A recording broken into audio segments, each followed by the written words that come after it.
Welcome back to the Supercoach Hub AFL podcast. You're on with, you know who it is, Scobie_SC Hub, and my dear friend Verns. How are you, mate?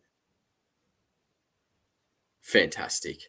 The internet's Yeah, good, absolutely mate. just on Look, a itself. bit of a rough week, but it was good. How did you Has it score this really? week, mate? No.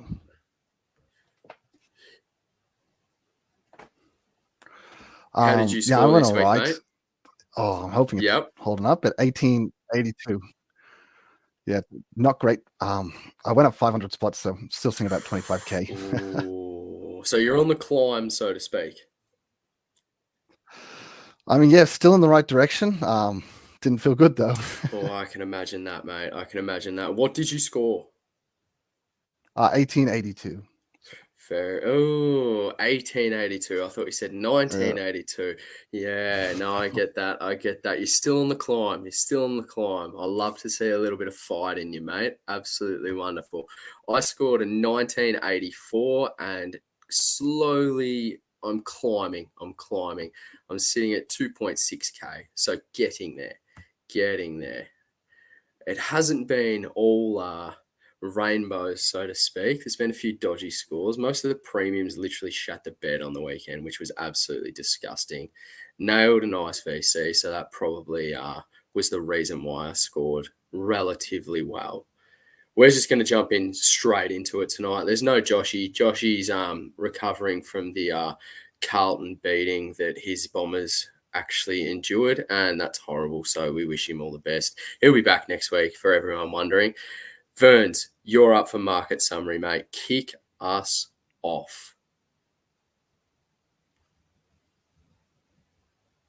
Awesome. So going to start off with the most traded in players. Top 5, number 5 is Brodie Grundy. So 6.7% of the top 5% have traded them in. Understandable. Honestly, I was surprised we're expecting a big one, and for those that got on the VC, would have felt very good about that. Oh, absolutely. He just gets it done at the SCG, doesn't he, mate? Yeah, man. I wish I didn't have Tim English, but it is how it is. I know one of us, not naming any names, Joshy, actually traded Grundy to English, so I'm sure that he's over the moon with the output from the big dogs, man. Oh, definitely. I mean, look, there was a lot of weeks further back that we were considering Grundy to Meek. I want to say got talked out of it. And then I went to Marshall the following week, and it was much, much worse. So I regret that thoroughly. Yeah, apparently Grundy was my keeper, and English was the one I should have been going with.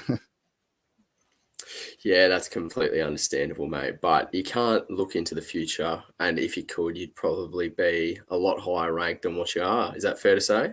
Yeah, definitely. I mean, look, the other thing with Grundy here too, trading him in, is he does have 2 good matchups going forward as well. So look, he's a really good trade in if you are in a position where you're looking at getting a ruckman up. Yeah, absolutely. Absolutely agree, mate. Who's next on the list? Yeah, so next is actually Zach Fisher. So for everyone that was maybe a little bit slow to get to this, I know that I was a little bit slow.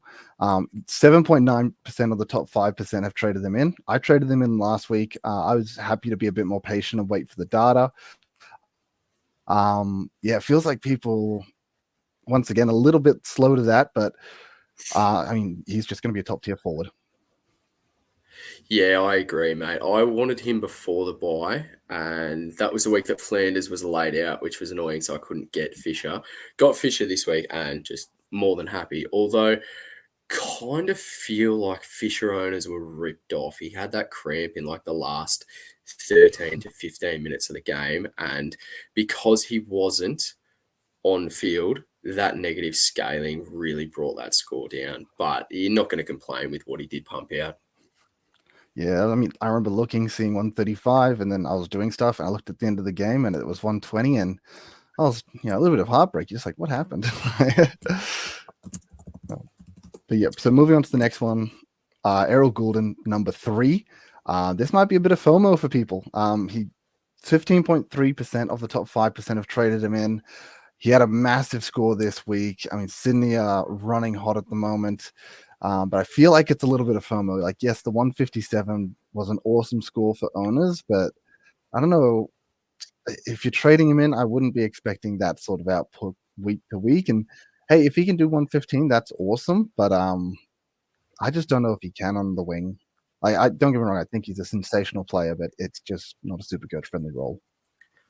Well, considering that the Swans boys literally only played 3 quarters on the weekend, they were immense. I think if you were going to take the plunge on Goulden and you did it last week, absolutely. Like, kudos to you, great trade in. But this week, I'm not too sure. Like, you're right, it's that wing role, and I guess counter argument to that is like this bloke is playing between like 96 to 99% time on ground, and I know that he's trying to get to 100%, and that's just like that. That is insane. So I know you're right. It's that wing roll that doesn't look so attractive, but when he's literally on the ground for every second, basically, kind of counters that. And he was fantastic, but I'm not too sure if you've got the coin, you'd go there this week. Yeah, I think the other thing here is look, a lot of people went on Chad Warner last week because he had 2 massive weeks in a row, and they, unfortunately got a sub 100 this week, a sub ton, and I think that Yep. this is sort of the same thing with Goulden. It's FOMO because he's had a great game and you want to get on him, and it's like, boys, it's too late. Like you've missed that score. Yeah, not my favorite pick personally. Who do we have next, mate? Awesome. So moving on to number 2. I know somebody that you're very hot on. It is big bad Nathan Kruger. 21% of the top 5% have traded him in. Had a massive game on the weekend. Looks sensational. If body holds up, I mean, I'm keen to get on him. I might do it after he's bye personally, but yeah, he was awesome. I am so Loved him. tempted to bring this man in against North because he looked good, and the only knock on him that we know that we have preached for ages is his body. Like, I'm fairly sure prior to yesterday, he had been subbed out injured in 6 of his last 8 games. Now that just screams like that is just ballsy, living on the edge. But my God, did he look good? Like, he just looks so agile and dynamic. And like, to be fair, Collingwood's not good right now. Like, let's just preface that straight away. We are not a good side right now. We are missing far too many players. And Melbourne are the epitome of shithouse. Like, they are so soft, so disgusting. And geez, it was good to beat them. But I don't think, like, I have more confidence in North's backline, so to speak, against Kruger than what I would now for Melbourne. And I think if he can get past North and obviously the buyers after that and string a few more games together, there is absolutely no reason why he cannot be that leading forward that chips out in the ruck, which is Supercoach gold. So I'm very, very big on him. I'm literally waiting just for a notification from someone that says Kruger's done a hamstring or Kruger's torn a pec or something ridiculous, and he's just out. But I am very big on him. Who's number 1, mate? Yeah, just quickly with Kruger. I mean, I agree. It's like awesome, and I love him in our side too. Like he really gives 110, and it'd be awesome to have that ruck forward swing in our team, someone to cover, especially on these bye games. He can cover Gorn this week. He can cover. Oh wait, sorry, him and English share the bye, so it doesn't really matter. But as we've sort of already highlighted, he's injury prone. He's 1 game in. I don't want to be bringing him in, and then he ends up done for the season. Like touch wood, I pray it doesn't happen. But I'm definitely going to be waiting for him to get the 2nd game in, get the bye done, and then get named for the 3rd game before I'm probably jumping on him myself. Awesome. So number 1 is going to be Billy Dowling from. Yep. Sorry. Yeah, 30% of the top 5% have traded him in. Obviously, he was good this week. 63 is an all right score. And there's not many good downgrade options, so it does feel like we're going early on these guys that have played 1 game. Yeah, it just sucks that people like Kruger and Dowling still have a bye to come on top of only playing 1 game. Yeah, it's quite annoying. I went early on Dowling last week, just purely under the impression that literally Adelaide's midfield is so just it's so vanilla. Like they besides Dawson, and he hasn't really been playing huge CBA minutes. Like it's not scary. They have no X factor in there. Like they have looked so much better when Laird has gone to halfback, and then they've allowed players like literally Rochelle and obviously when Crouch was in there, you've also got Saligo who was in there but is apparently a sub risk now, and it's so just one dimensional. It's so just it's boring. It really is boring, and it probably just sums them up, so to speak. Like they're not good at all. And Dowling offers something. Like it was a tweet from I think it was Nine News South Australia where Nix is going to swing the axe and he's going to have up to 6 changes. Well, I mean that should have happened literally like 6 rounds ago. So I'm fairly sure Dowling is going to be safe for an extended period of time. And he didn't look out of place at all. Like we know he's a major ball winner in the twos. And then it comes out and Nix has said that he's going to play off a half forward flank and all this stuff. Like just play the kid in the middle and he'll be fine. He'll be better than what you've got there. Do you agree? Oh, 100%. 100%. Awesome. So if we want to jump, I guess, to the most traded out players, we'll start off at number Perfect. 5. It is going to be Hugo Garcia. So 7.6% of the top 5% have traded him out. Look, yeah, it's a rough one. I mean, he's not that expensive, 215K, but it does feel like we're kind of struggling for rookies to trade out right now. Like, I don't know about you, but like, I feel like I have no rookies really left. Like, my most expensive rookie is Sutherland, and then we have Frazier. And then outside of that, we have a lot of dead rookies with like Joe Richards, Hugo Garcia, like just these guys that are sitting around the 200, 180K. And it's very awkward right now. It's very hard. So I understand why he's going because, people need 100K. They need to make upgrades. Yeah, I completely get that. Like talking or interacting with Saint supporters that obviously know a lot more about the footy club than I do. They are just firmly under the impression that the only reason he played was because of their injury list. Now that seems a bit harsh for a bloke that's genuinely like putting in solid effort in the twos. Like recently just gone, he almost had, and it's not as if he's getting like 3 touches. I think he had like 13 touches and 12 tackles or something, very close to that. So he's putting in the effort. He's just not getting rewarded. And I guess because they did win that dubious free kick that clearly wasn't a free kick, I don't think they're going to change it up too much. So he just seems to be exiled, which is unfortunate. But Dougal Howard did go down, and I have a sneaky suspicion that maybe Ari Schoenmaker comes in, but that would be ballsy to go early on him if he does make the final team. Who's up next, mate? You can sense it in the community. People are done with him already. I mean, I don't know about you, what your impression was when you were considering bringing in Oliver, but I never looked at him as, this 120 guy. I looked at him as bringing him in for a guy that maybe goes 105, but hopefully on the way to going 105, he does that by getting 90s and then having a 140 spike game.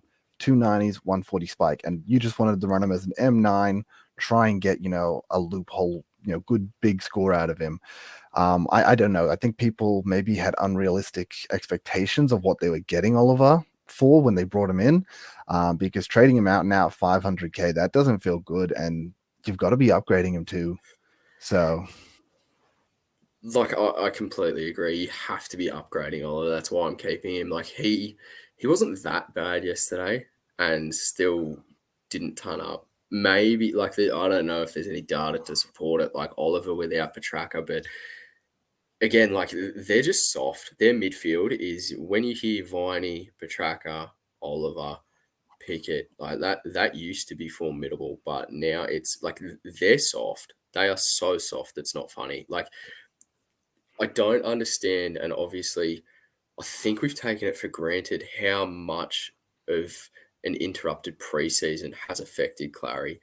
Because, like, the centre bounce clearances yesterday, Collingwood won 14-6, and if you take out like Jack Crisp, we're running blokes like Finn McRae and Lockie Sullivan in there with obviously Nick Dacos.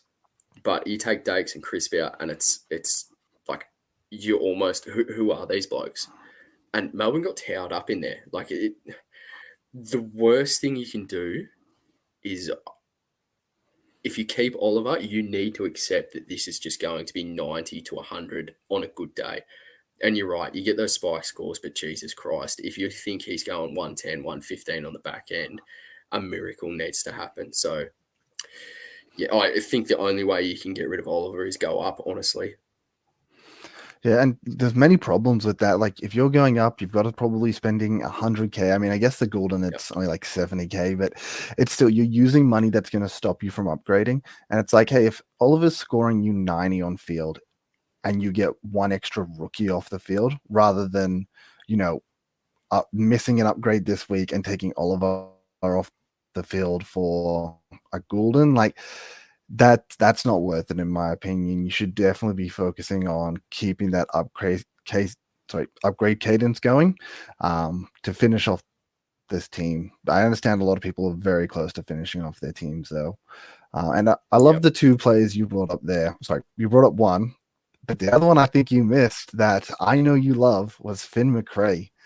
I don't know what his Supercoach score was, but I thought he was really good for us. And I know that you love him. And to be fair, most Collingwood supporters have really hoped that he would come through eventually. And I thought he looked up. Yeah. And just a Burns, fun one. I have no idea what's going on, but you need to fix your fucking internet like real quick. Like sort that shit out because it's fucking disgusting. But I'm going to go on a little tangent. Yes, Finn McRae was amazing for the first half. And I think at halftime, we had 15 disposals, a goal, and a few centre clearances. But this bloke has shown nothing in the AFL. Absolutely nothing. And like that's just being honest. Some blokes take a little bit more time, and every time he goes back to the VFL, he'll have 25 and kick 2, or have 30 and kick 1, and he looks absolutely amazing. Comes into the AFL. Admittedly, when he first did come in, he was playing off a half forward flank under Nathan Buckley, and we all know the game plan was just survive. It was not pretty to watch. But now I think he's finally taken his opportunity, and it will be hard to dislodge him if he has a good game against North. It really will. I know a few people jumped on because he's got that DPP, and good on them because he rewarded them. Not obviously he didn't score like a 150 or anything, but I can guarantee you, I think he definitely outscored what most people would have thought he'd get. Now, I hope to God you fixed your internet, mate. Who's next on the list? How's it sounding? Sounding is good, but my God, you need to fucking fix it. It is delayed. I might jump in and out of the studio quickly and just see how that goes. All right, perfect. I'm going to tell a little story about everyone that's in here that may or may not have seen Verns. Goodbye. Right. So yesterday, you're not going to believe it, but the Supercoach Hub Classic podcast was endorsed by a media personality. Okay. And we don't align with certain things that they may or may not have said because some of it was just absolutely disgusting. And as I said, we don't align with that.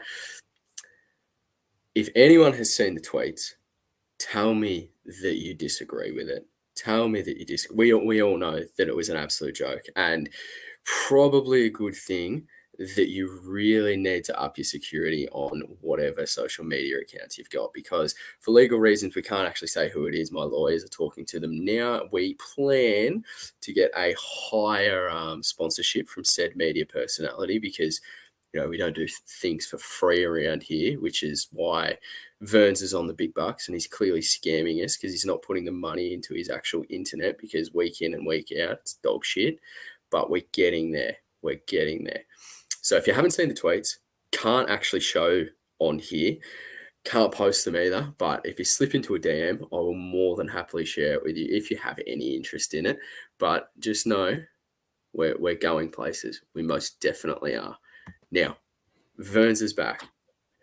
let's continue on with the market summary, mate. We do not want to keep this going on for ages and ages. Who is next? Yep. Hopefully it's sounding better. We have Ned Much better. Moyle. Why didn't you Awesome. do this at the start? Oh, bro, I swear I tried. So we Yo. number 3, Ned Moyle. 8.1% of the top 5% have traded him out. Fair enough. Man's made bank. Good trading. Yeah, I mean, I was very, very skeptical on bringing Moyle in.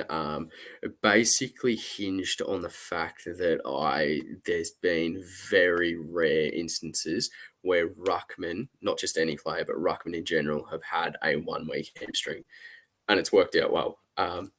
So he is literally, I know you spoke before about the dire straits of the rookies looking to cull, but he's definitely going for me because clearly they've got the bye next week. Wits should be back and he's just going to be redundant. So I'm looking at what I can do with it. Go down to a basement rookie. It's like plus 200K in the bank, which is absolutely amazing. Shout out to JG, who's just joined the chat. Thanks for joining us tonight, mate, seeing as you couldn't make the effort to be on here, you absolute scum. But yeah, that's my reason for trading out Moyle, just because his time's up. It was a short play. It's worked out well. I'm sure it could have worked out a lot worse, but everyone that jumped on, you're surely ditching now. Yeah, I mean, look, sound like it went really well, and obviously you're going down the Kruger, so it's going to work out even better. Yeah, if he doesn't get injured, getting out of the shower, yeah. Awesome. So, number 2 most traded out player in the top 5% is Darcy Wilson. 9% have traded him out. This one was a real fall from grace, unfortunately. This man was on fire, had a massive 5-round average, and honestly, I think some people were looking at him to be potentially a keeper in that forward line.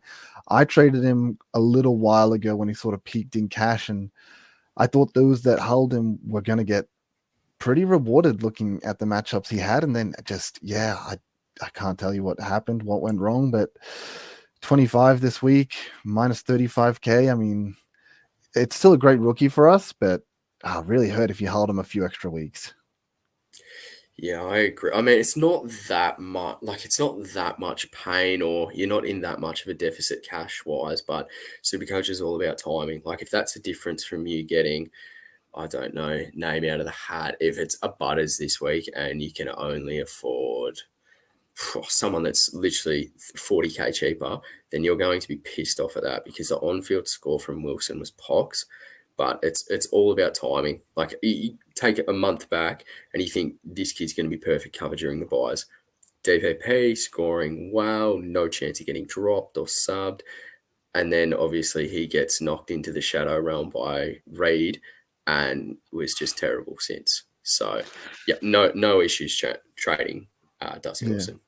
And look, the positive there with those 2 poor scores is they're both on bye weeks, so they probably didn't count towards your best 18. So positive there, he didn't hurt you points wise. As we said, it sort of just sucked to lose the cash. Yeah, absolutely. Awesome. So number 1 most traded out player in the top 5%, it is Sam Clossy. So 13.3%. This just kind of goes on the trend that we mentioned. We just need to get rid of rookies. And I guess for those that were still holding on to him, it's his bye week. Yeah, time to go. Absolutely. Absolutely. I literally have nothing to add to that, mate. Like, just get rid. Simple as that. Do you have anything more? Do you still own Clossy at all? Nah, I got rid of him a fair few weeks ago. I might have got rid of him on his peak, so I got pretty lucky with my timing. Perfect. Get to some questions now. Some of these aren't questions, they're just comments, which we absolutely love. We've got Supercoach Pro. Hello, big dogs. How soft is Dacos? Oh, poor shin. Softer than butter. Well, honestly, knowing our injury luck, it's probably not just a shin issue. He's probably done his PCL and he's looking at missing 6 to 8 weeks. Like, when our injury report comes out, it's the biggest cause of anxiety ever because, like, Pendlebury trained with a busted bicep and then literally the next day after it out for a month. So thank God that it was precautionary. Thank God. We have Sammy Road also. we'll get to his previous comment in a little bit because there's a little bit of a story behind that. Who the hell are live body rookies that we've been playing around 15 to look at? Is Laurie an option with track out? Who else is there? Mate, I genuinely have no clue. Like, if now this is a long shot, an absolute long shot. If Riley Hardiman comes in for North this week, then maybe he's a shout. Maybe he's 140K. He's not exactly cheap. Like I'm looking at my team. I genuinely cannot see anyone there. Ideally, you'd hope that you'd be full primo by then, almost.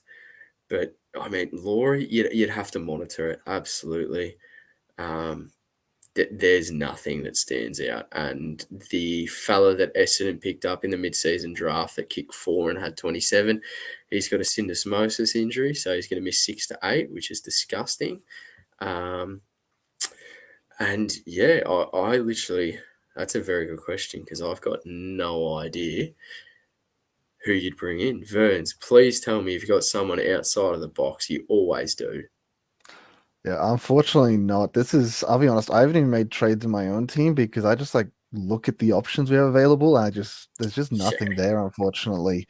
I mean, look, it sucks that the rookie crop isn't good, but then on top of it, you want to be focusing on the rookies that have already had their bye. You don't want to pick up a rookie on bye or one that's got bye next week. It feels like an awful week to be downgrading. It is. I mean, if you can, that round 15, if you can get 18 playing, if you could get 19 right now, you'd probably just take it and run, honestly. Because, I don't know, unless Gold Coast debut someone or GWS, so just, yeah, I'm not loving that at all. I mean, Hutchinson probably holds, which would be all right. Obviously not playing this week, but you'd think he holds, but not the best scoring going around. So that is a very good question. A very good question. Anything else to add, Verns? Nah, it's just a wasteland, unfortunately. Yeah, absolutely. We have Sammy Road again. Bytel saved someone this week. Yes. So I made a ridiculous statement in a chat, which is just absolute. Like, that's just normal for me. I promised Sammy I'd do something live tonight if Bytel wasn't the sub. But Jesus Christ, like, if he is actually an AFL footballer, then he is doing an immense job of hiding it because this man, like, if we didn't have our injury list, like, longer than literally anything, there's no way he gets close to the starting, like, team list. He is shocking. I feel so sorry for everyone that bought Bytaling because that's just a walking donut. Like, we could have played one man down on yesterday and probably would have done the same. He's shocking. Absolutely shocking. Ricardo Ascenso, with the way De Koning has been playing, does he keep his spot in the ruck over Pitnet? Absolutely. Absolutely. Like, he was fantastic against Essendon. It's a shame we don't have Joshy here to deep dive and dissect that for us because it just seems to be De Koning was, not looking the best early on and then just dominated. So I think their dynamic with Mackay and De Koning in the same team, Mackay gives him a chop out here and there.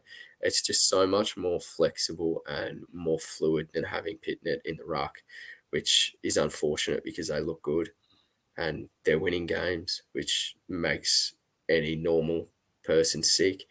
Verns, what's your thoughts? Oh man, I mean, De Koning's actually looking insane, and the super coach points he's putting down as well. Jeez, I mean, just for random fact, my dad, who never played super coach, he made an account this year for some reason, traded De Koning in a few weeks back, and he's telling me about it, and I'm like, "Yep, you're a genius. Yep, that's what we'll call it." We might have to get him on the pod, mate. Oh, definitely not. Does he have sloppy hair like yourself? Geez. I mean, he has long hair. That's all I can say. Man just wants to keep it on his head as long as he can, so he just keeps growing it. Legend, legend. Well, up next, we've got Tony J. Tempted to use my rage to go Clarion Stewart to Clark, Freo, and Goulden. Not chasing Goulden's 157, but tempted by his ability and already had his buy. This is something that I genuinely don't mind and is so team dependent because Stewart's not a primo. Like, you can't count him as a primo now, and Clary's not a primo. So I know you spoke before, Verns, about Clary being M9. Absolutely, like a loop option. Ideally, if you're going to keep Stewart, he's got to be a D7 or D6 loop option because he is just. It just seems like Guthrie and Holmes just get let off the chain week in, week out, and Stewart just cops the tag, even though he's literally doing nothing with it. I mean, a couple of weeks ago, he got gifted that. I think it was 110 or something, where he just went absolutely ballistic in the last quarter. Like that's an outlier. Don't think that that's going to continue happening. The only thing I would say for this, Tony, is check your trades. If you feasibly think you can get to a full team of premiums, and that's not including like a Jack McRae sitting in the forward line, Stewart at D6, Clary at M8, or right now, even Tom Green, because they're not going to be top of their lines. If you can get to a full premium team with, say, 4 or 5 trades in the bank, then absolutely, just in case for injuries. Like, I would definitely do that. Ferns, what's your thoughts, mate? Yeah, I mean, look, really comes down to your play style. As you sort of mentioned with trades, it depends on what you want to do with those. I know me personally, I kind of want to be pushing towards 23, 24 primos, but I understand some people just want to get 22 of the best primos. And if that's the way that you're playing, 22 of the best primos, this is a great move because Clarion Stewart, they aren't it. But Yep. Clark, I think, definitely is. Goulden, he'll be in the mix, so it's not too bad there. And as you mentioned, he's had his buy, so pretty good. But yeah, it really comes down to how you're playing. Like, I have nothing wrong with this, especially in a week where it's hard to downgrade and you got 150k sitting there. Might as well make some, I guess, premium upgrades, really. Yeah, absolutely. Verns, you made a very good point. Can I ask you, what side of the fence do you sit on when we're talking, say, 23 premiums if you're including like Jack McRae, Stewart, or 24, so to speak? Maybe you pick up a Rosie in the coming weeks, which I absolutely hate, or just 22 out and out superstar premiums. What do you prefer? Oh, look, I definitely prefer the 23. That might be a bit of bias from last year where, I had a good year, finished just outside the top 300, about 310-ish. And I played 23 and I ended up being one of those people that I kept Sheasel all year because I wanted to be able to just use him as a loop. I had Mhm. keys in the forward line, things like that, where the 23rd just came in very useful. Sheasel came online. Keys was up and down, so I got the good scores when I could, and it just worked out extremely well. But saying that, I do feel like I'm just in a bit of a crisis at the moment with my team this season where I'm kind of looking at them. I'm thinking, where's the money going to come from for a 23rd primo? Like, I'm looking at my money Mhm. now and I'm thinking, I'm going to struggle to get to, you know, I say struggle to get to 22. I'm going to struggle to get to 22 right now. The only way I'm getting to Yeah. 23 and 24 is I'm going to have to wait 3 to 4 weeks for these other rookies to fatten up a bit before I can move them on. Yeah. So yeah, I would want to say try and get to 23. I love 23. I think you can still do that while having 22 top tier primos.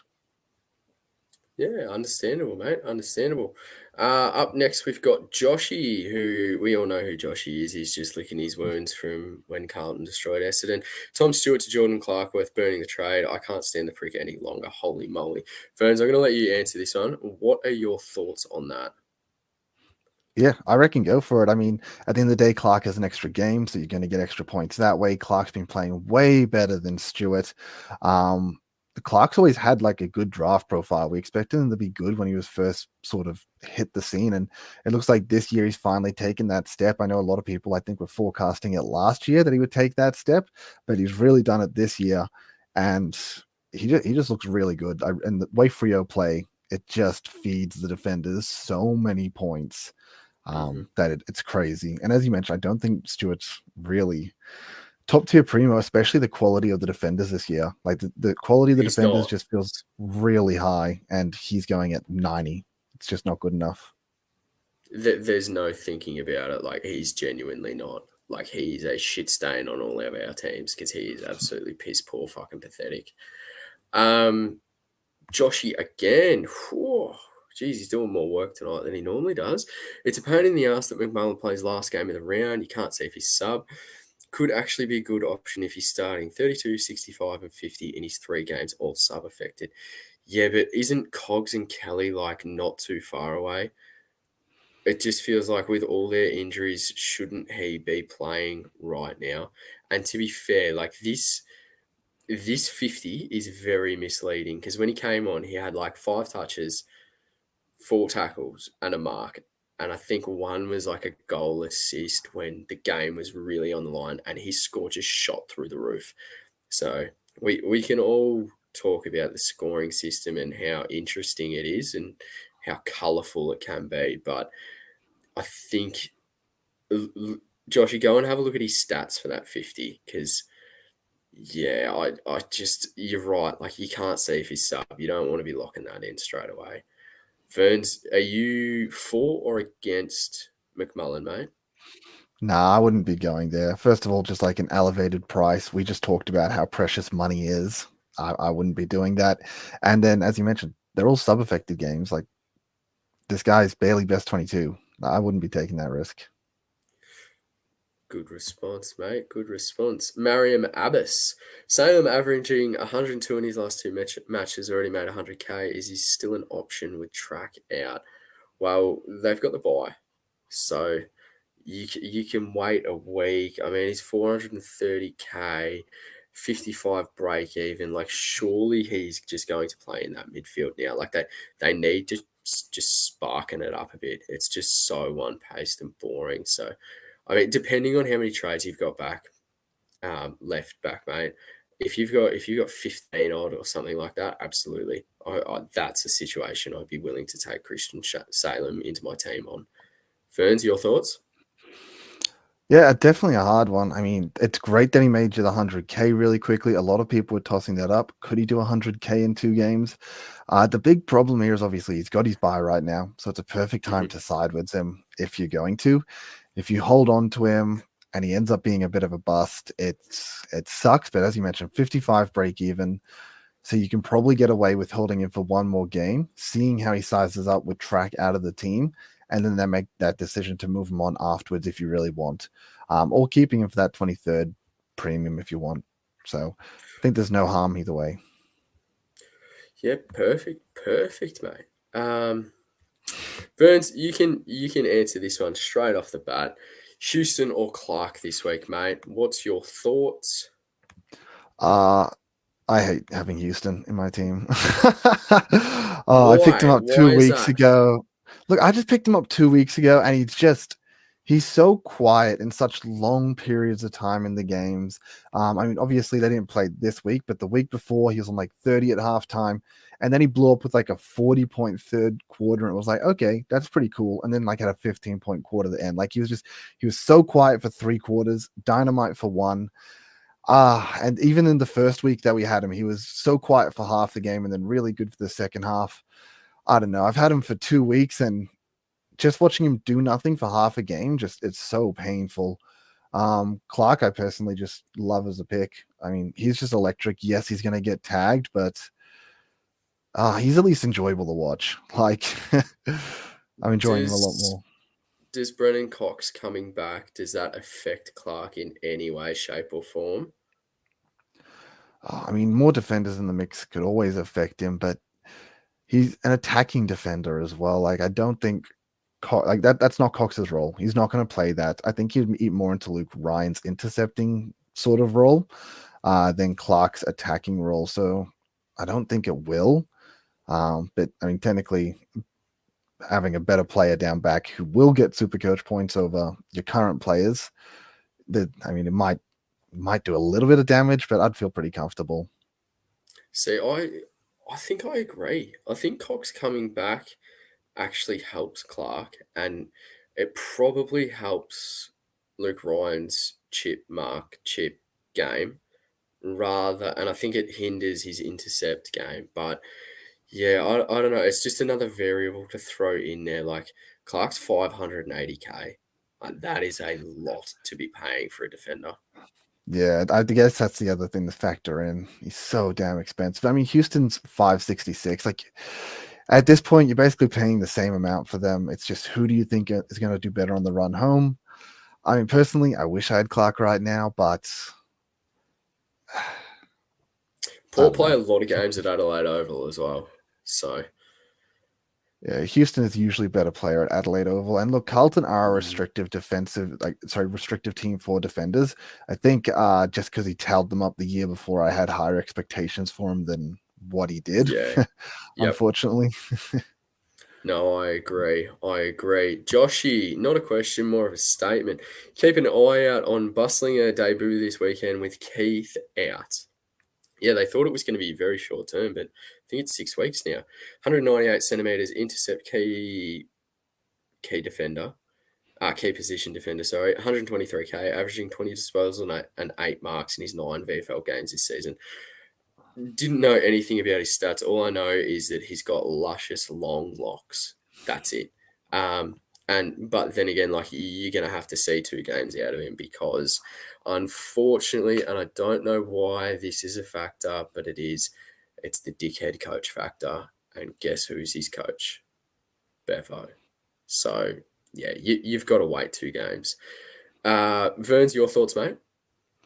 Yeah, I don't really know too much about Buslinger, so I would definitely wait 2 games, see him myself, and then I'll make that call. That's why you're on the big bucks, mate. Joshy Garlic, again, why does Tim English hate me? Because he looks like a non-puberty stricken version of you. That's why. That's my answer. Verns, do you have anything more to add, mate? I mean, Joshy did shave that mo, and I don't know if there is a difference between them, but close enough. I mean, if you put like Tim English, Joshy, and Clayton Oliver all lined up for mugshots, there is no way you could tell the difference between them. Like if you're not including height and it's just, mugshots, little square of them, then there's no like you'd think they're brothers. And chuck the Milky Bar kid in there as well. They all look the same, hands down. But we'll move on. Josh is just we miss him. We miss him dearly. That's how we show our affection around here. Arthur Mungle, oh Jesus, thank goodness you're here. Evening men, thoughts on sideways trading, underperforming primo mids like Clary and Took during their buy for primos that have had their buy. Clary's not a premium in my eyes, and Took he just got a mad tag. Like I don't own Took, so I don't know what it's like to own him. But Windhager just literally blanketed the man, and I guess does have some merit in it because Took did kick that game sealing goal from that contentious free kick as well, which I think he got like 30 points for it and scored a low ton. Don't quote me on his exact score, but he hasn't been as good. Honestly, depends on trades left. Like I have no issues ditching Clary. The only issue is like it depends on what you like. If you're adamant that no Petraka actually helps Clary and he can add 10, 15 on top of what he's been averaging, you keep him. If you think it doesn't do anything and you've got trades to burn there, then absolutely ditch him. Absolutely ditch him. Verns, your thoughts, mate? Yeah, I mean, it's definitely the perfect week to do it. Do it on their bye week. It makes a lot of sense. You're going to get a lot of points. As I've sort of mentioned previously, does it hurt your upgrade cadence? Do you want to be playing with 22 of the best premiums or do you want 23, 24? There's a lot of factors to take into account. Saying that, as you mentioned, two kicks a game-saving goal this week. He kicks a game-winning goal the week before. He was on track for like a 35 and an 80 back-to-back. So you could say he saved you some cash this week by kicking those and not losing as much. Yeah, man, it's really hard to say with Took. As you said, I'm also not an owner, so I haven't been watching him like a hawk. Clary, I think I would have faith in backing Clary in. I think the difference is Clary's probably a lot cheaper. I actually don't know Took's price. I'm just going to check that out. Only 30K the difference, so not a big deal. I reckon if you've got the money, and you're playing for 22 premiums, or you can still get to 23 even with the sideways, go ahead. At the end of the day, I own Jack Macrae, and he's probably not going to be in my team much longer either. So I get where you're coming from. Perfect. Artie again. Oh god. Any chance of a point scaling lesson for the fossils that play the game? Oh, I love this. I love this. The only thing that I'm going to answer this with is a quote from someone that is highly intelligent, but my goodness, did it make me laugh. Players are hovering and going down in score. Where are they getting the points from? Now, Artie will know exactly what I'm talking about. We're going to leave it there because it's not going to have any relation to anyone else. Joshy Garlic. Will Days is smoky post his bye. Last four scores 142, 117, 107, and 137. After the bye, has Eagles, Geelong Pies, Adelaide, Richmond North, and featuring in it all friendly inside mid matchups. I have nothing against this matchup. Nothing against this trade in. Absolutely nothing. Hawks are playing good footy, really good footy, and I think they're surprising a lot of people and will continue to do so. So I have nothing against Will Day at all. Your thoughts, Ferns? Yeah, no, I agree. I actually tipped Hawks back-to-back weeks, and they did. They definitely rewarded me. I definitely one I've considered too. I mean, he had his massive game when he came back from injury. He had the 117. I sat there, considered him something different, decided probably a bit too risky, and I really wish I did it now. I mean, that's amazing what he's done. He's going to be a pod play too. Not many people on that. Great finals run if you're playing for leagues, if you care about leagues, you got some cashies going on. There's a lot of positives to the man. Negatives, he could go down any week. Yeah. Yeah. I mean, look, No, you're technically right. anyone can go down any week, but his is a lot higher. Yeah, no, I think it's a very good pick. Ballsy, but very good. Sammy Taylor. Oh, we love an AFL player dropping in here. Hey, lads, just would like your thoughts on who you think the top six defenders will be. Any questions about my matchup against Port this week, ask them. No worries, mate. We'll get to your question first. I'm going to say, in no particular order, top six will be Jordan Clark, Luke Ryan, Jordan Ridley, Dakes, Sheasel, and one of Nick Martin, Houston, or Yo. That's I don't think it's going to change that drastically, unless obviously there is a massive injury. But yeah, I think it's very generic now. And if you're lucky enough to have a combination of say the top four and maybe two that are 6 to 9, then you'll be absolutely laughing. Basically, as long as you don't have Tom Stewart, you will have a good time. Ferns, your thoughts to this? Yes, I mean, if we're looking at the top six defenders from here until the end of the season, obviously, as you said, no particular order, Dacos, Ryan makes sense. Ridley's in some really good form. If he can actually stay on the park, he's definitely a shout at the moment. I do like the Clark shout as well. I want to see Holmes get up there. I don't know if he will though. You're a Um, huge Holmes fan. I do love Holmes. I think there's also a cheeky shout for one of the Saints boys, just in the sense that they have such a good Marvel run for the rest of the year. So if that's Sinclair or Nas, especially if Sinclair moves up onto the ball, I think Nas specifically. If one of them was to get injured, then the other one probably goes ballistic.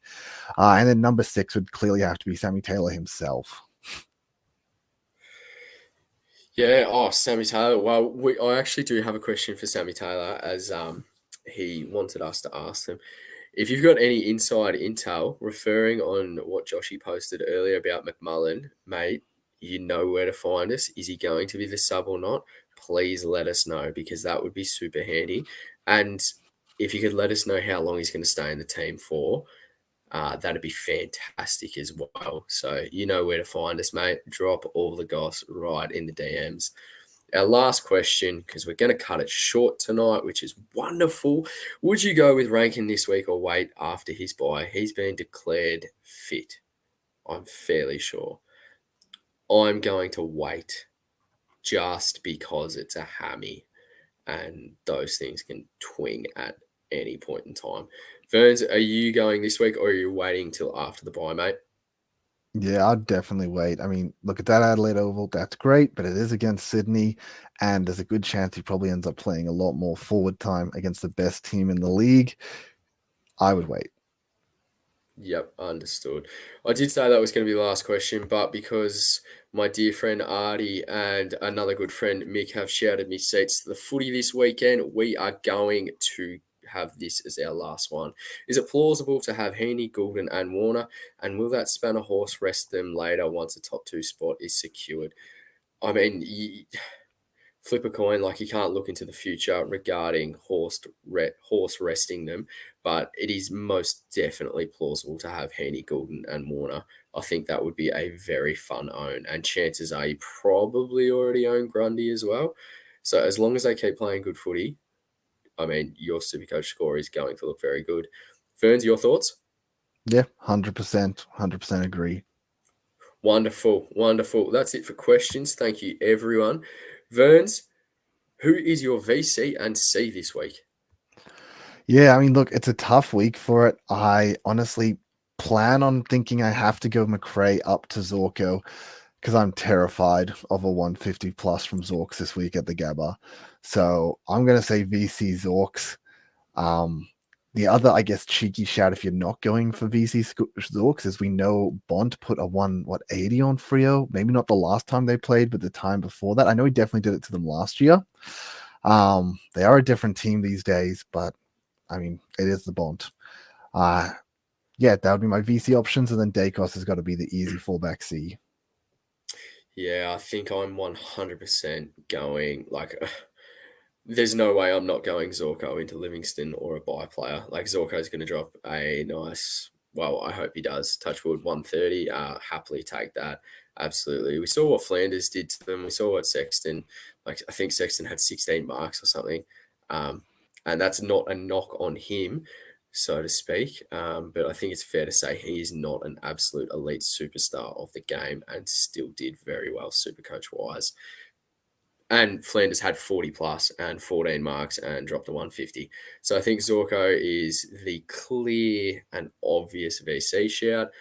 Um, if Zorko goes a flat 100, it's going to be Bont or Dacos, I think. I think, I think it'll be Bont just because of the form that he's in.